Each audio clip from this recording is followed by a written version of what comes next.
Hey guys, it's Jimmy Bremner and Dexter, the boy. We're on the urban trail and just doing a bit of a catch up right now. It's dusk, sun's going down, and it's getting winter out here. And right now the cold is not bothering me so much, but the damp is. It cuts right through you. As I said, this is Gore-Tex, but the damp goes through you, and when you get a chill, it's nothing but miserable from that point forward. So I'm just going to review, as we get into the cold weather, your base layer. Okay, so you want to like a polyester, polypropylene type of undergarment.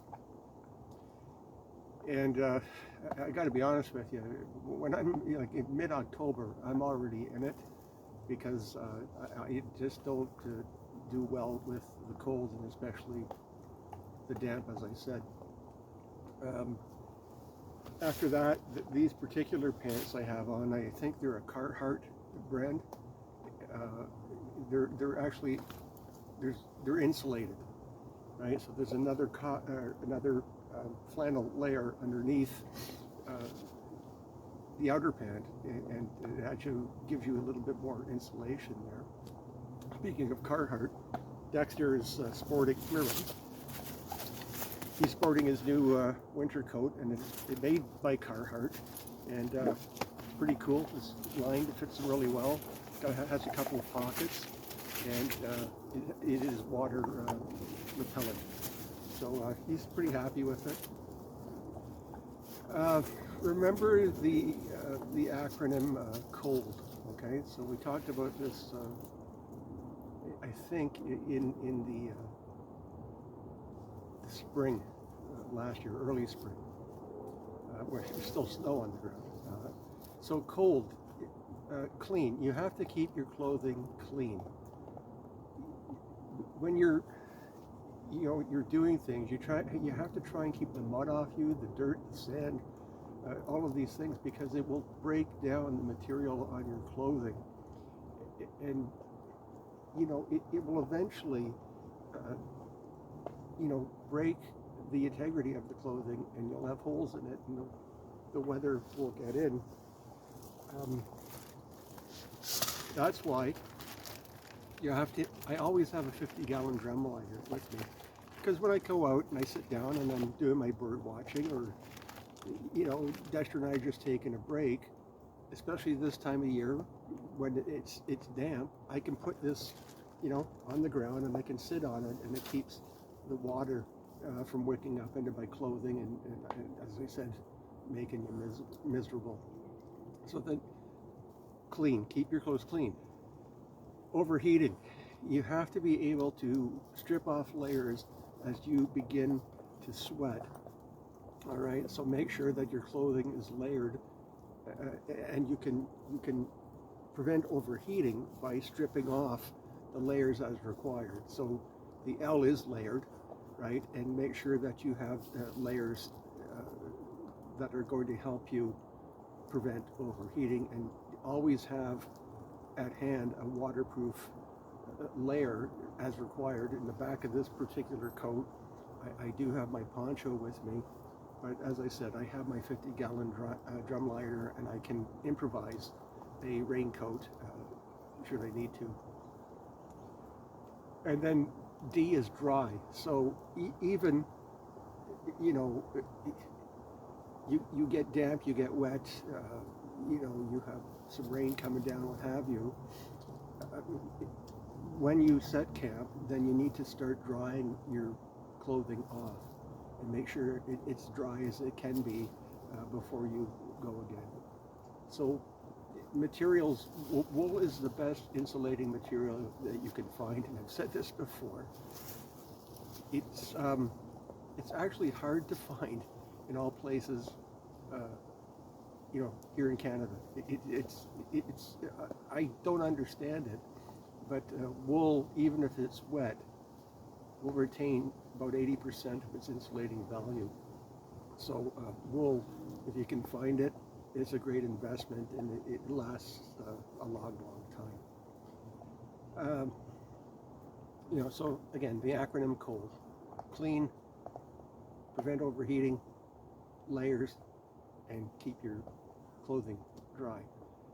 A couple other things. You guys are really observant, and I appreciate this. Like, Jimmy, why do you always have elastic bands around your wrist?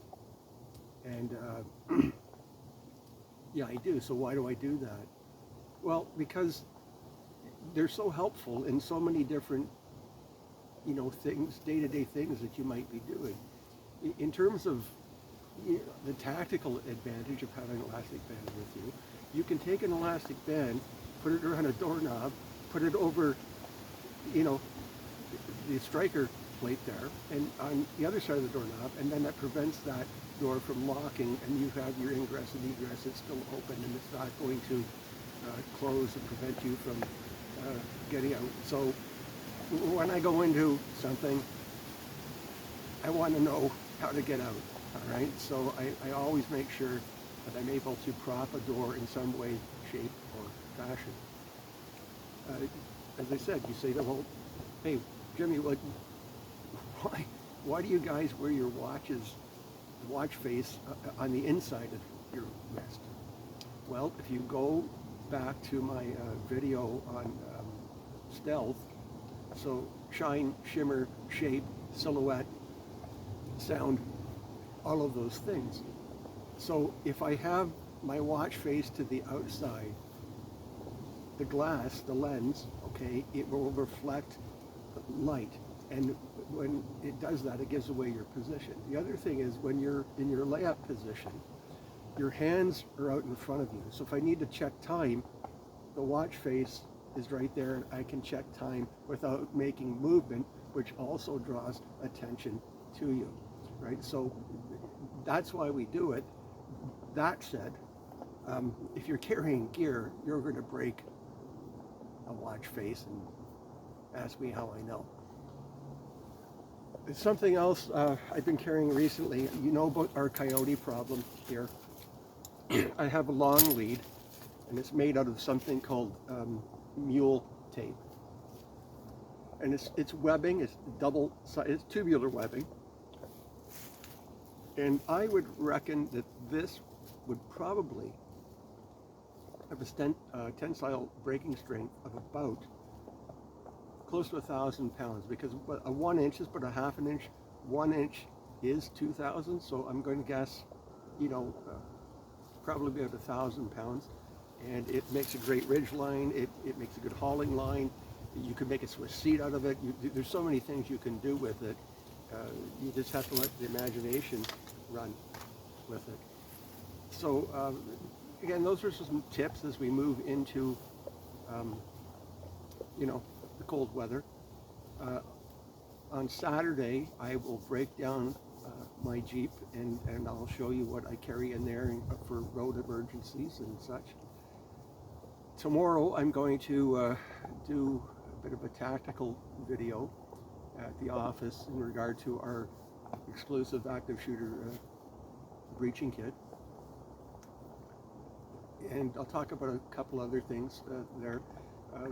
I'm trying to bring in more swag for you from CTOA.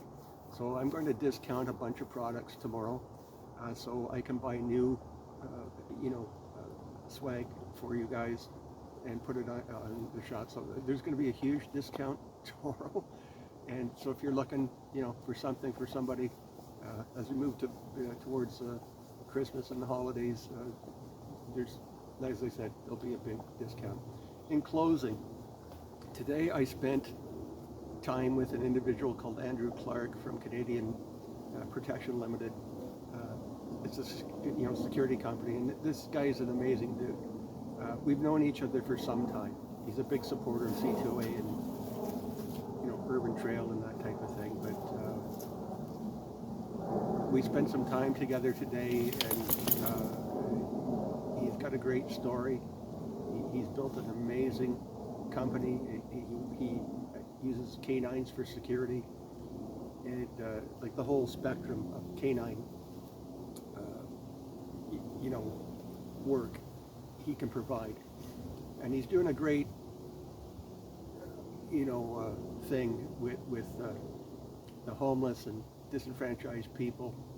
He's in Oshawa, Ontario, which is about 40 minutes east of Toronto, given traffic.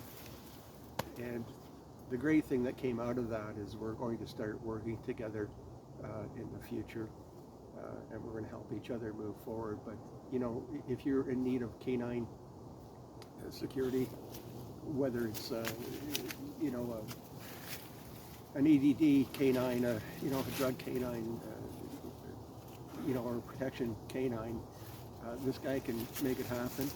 He breeds the dogs, he trains the dogs, he trains the handlers, and he has quite a remarkable story. So Andrew, I appreciate the afternoon with you, and I really look forward to working with you in the future. So that's it. We covered a few things there. Look for my next video on Saturday about how to prep your vehicle for winter. So here, buddy.